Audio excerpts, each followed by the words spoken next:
It's not fair that he got the bigger ice cream cone. It's not fair that she got more juice. It's not fair that he got more playing time in the soccer game. It's not fair that you picked her up first after school.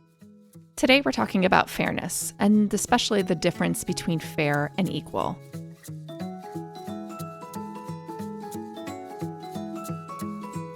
Hi, this is Danae. I'm the founder of Simple Families. Simple Families is an online community for parents who are seeking a simpler, more intentional life.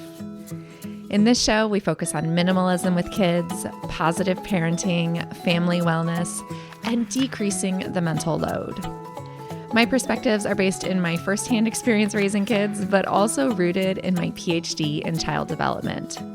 So you're going to hear conversations that are based in research, but more importantly, real life. Thanks for joining us. Hi there, Danae here. Today we are talking about fairness. The words, "it's not fair," usually come pretty early for most kids, especially if there's a sibling or two involved. In this episode, we're talking about some of the everyday circumstances that we encounter arguments about fairness, like, he got the blue plate and I wanted the blue plate. We did an Easter egg hunt and she got 4 eggs and he got 12 eggs. Although this conversation is meant to be helpful, it's not substitute for a larger conversation about fairness and equality in our world. So please don't think I'm trying to do that. While that topic is, of course, worthy and important, today I want to introduce you to some new ways to think about complaints of fairness in your home. And as I always say, take what works for you and leave what doesn't. Some of this might resonate with you, some of it might not, and that's okay. We're all on our own journey here. As parents, no matter how hard we work, fairness seems elusive for all of us. And the truth is that it is.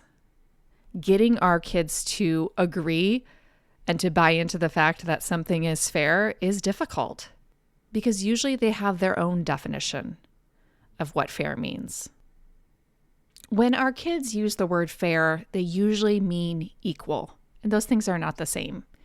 Equal means everyone gets the same. Fair means everyone gets what they need.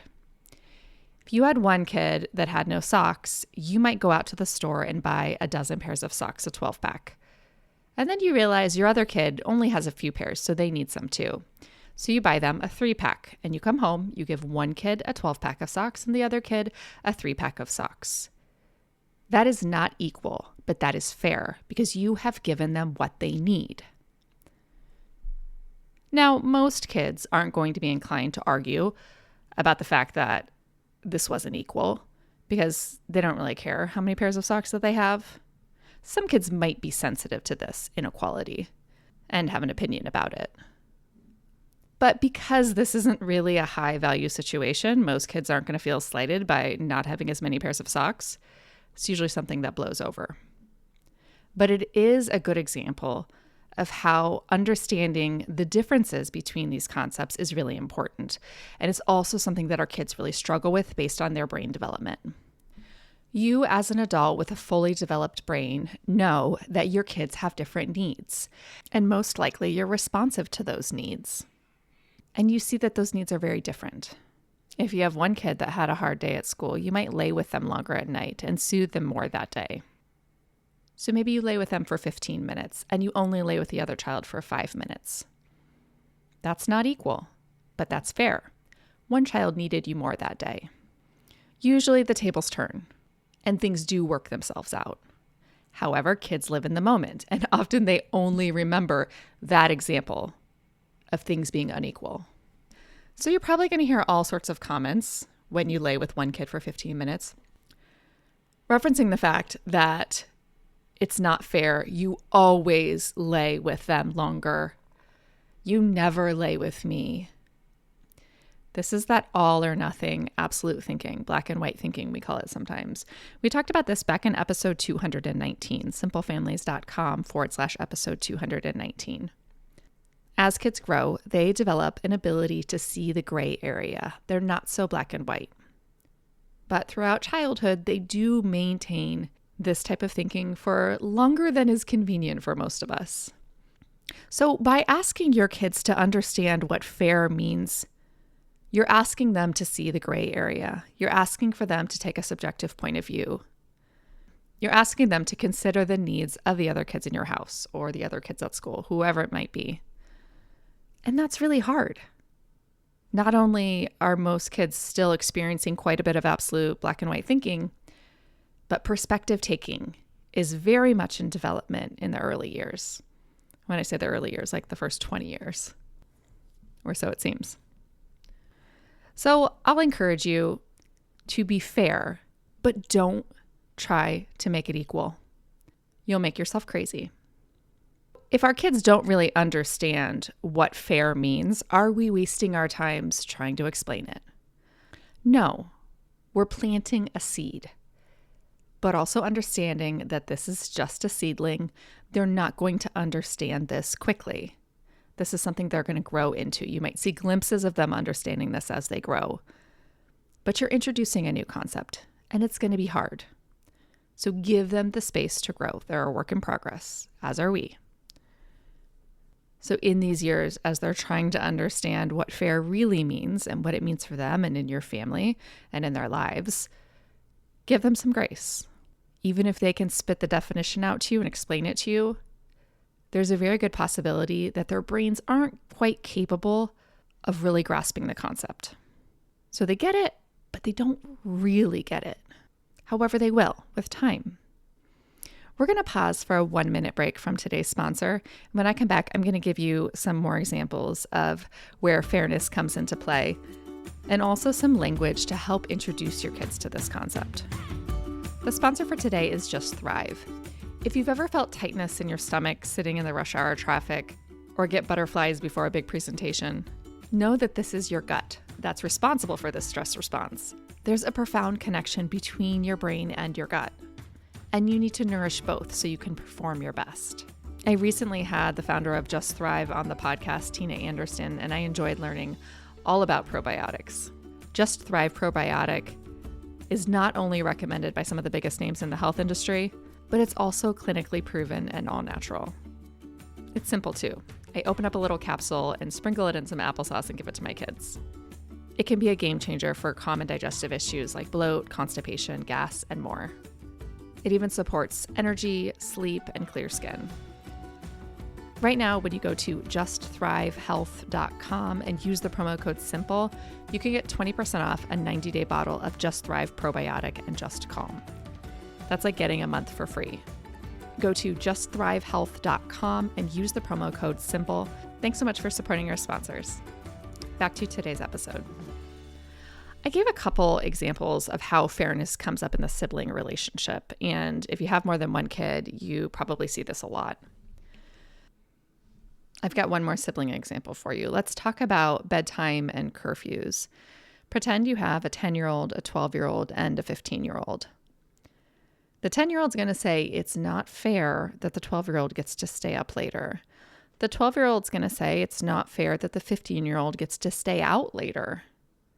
But the reality is, the 10-year-old having an earlier bedtime and more restrictions is fair. It truly is.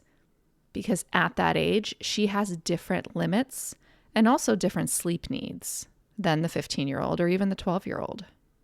So is it equal? Do they all have the same bedtime, the same curfew? No. Is it fair? Yes. You likely understand that from the explanation I just gave. Chances are good that your kids are going to have a harder time really digesting that and agreeing with it. But know in your heart of hearts that it's important to give your 10-year-old that earlier bedtime to meet his or her needs. So don't let complaints about fairness, or what they really mean here is equality, don't let that get you off course.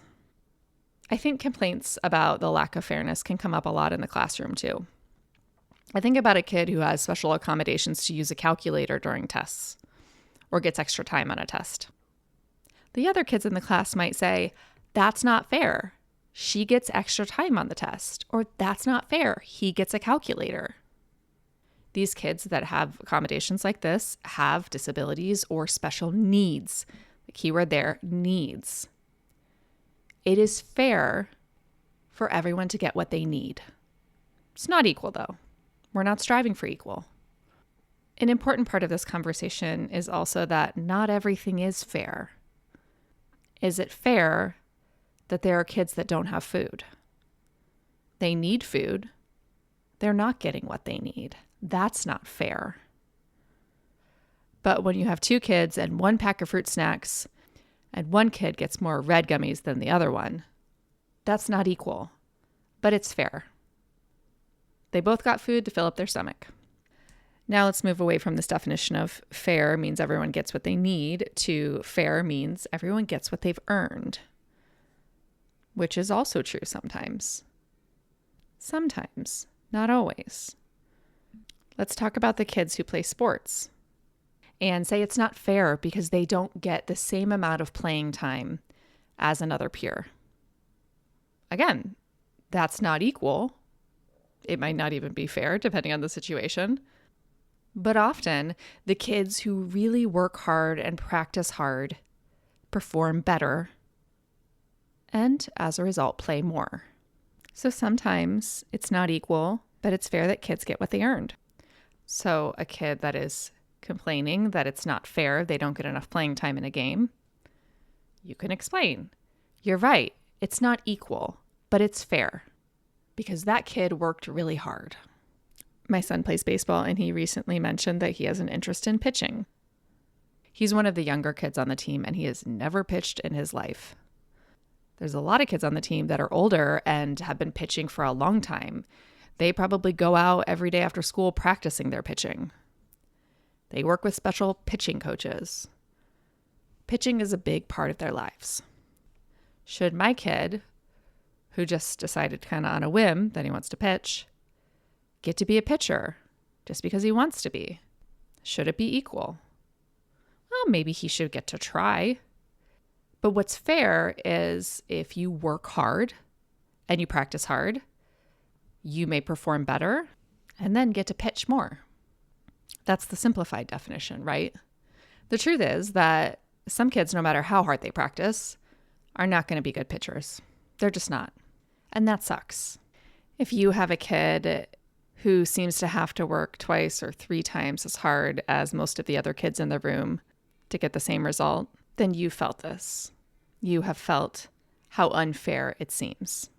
I have a kid like this, and I know it's a hard feeling to experience as a parent and an even harder sensation to experience as a kid.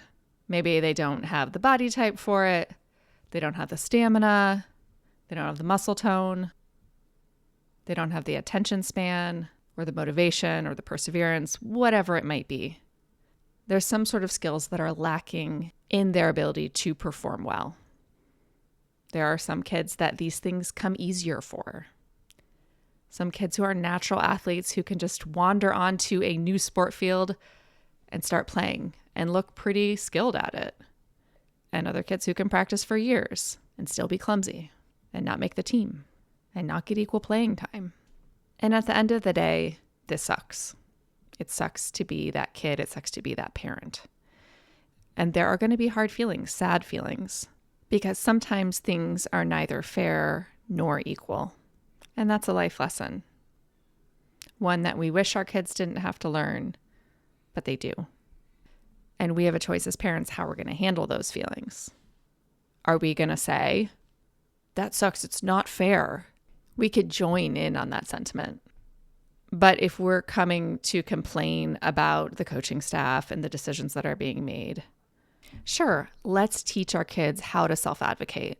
But additionally, we also need to teach our kids some lessons about sitting with disappointment and discomfort. So if you have a kid that is struggling with fairness and struggling with the fact that their parent laid with their sibling for 15 minutes and them for only 5 minutes, we can use compassion.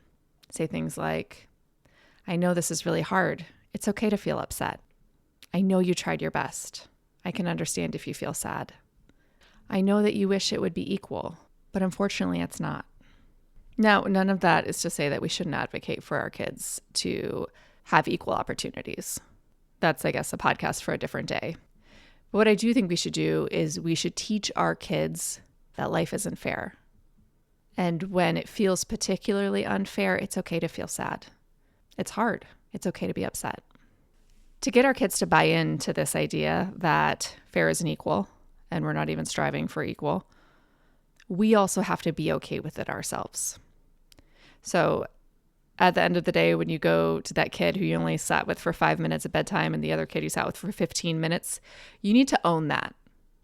I know you feel sad that I only laid with you for 5 minutes and I laid with your brother for 15 minutes. It's really hard. He needed me tonight. It's okay to feel sad.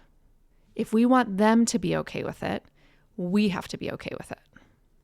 Moral reasoning is slow to develop. Sometimes it's hard for our kids to understand their own needs, let alone the needs of others. And in order to really understand fairness, you have to understand what other people need. And kids are very egocentric. They're very stuck in their own heads a lot of times. So it's hard for them to see other people's needs, which is why this is absolutely a work in progress. If you have a kid that is looking for everything to be equal, see that as a sign of black and white thinking and understand that the true definition of fair, everyone gets what they need, or everyone gets what they've earned in some situations, that's a gray area. And it will be slow for them to truly understand that. But we're explaining it and we're planting seeds. And we're acknowledging their feelings and giving them practice sitting with discomfort. It's not our job to make everything fair, but it is our job to push our kids outside of their comfort zone sometimes. Thanks so much for tuning in. This has been episode 349, simplefamilies.com/episode 349. Thanks for listening. Have a good one.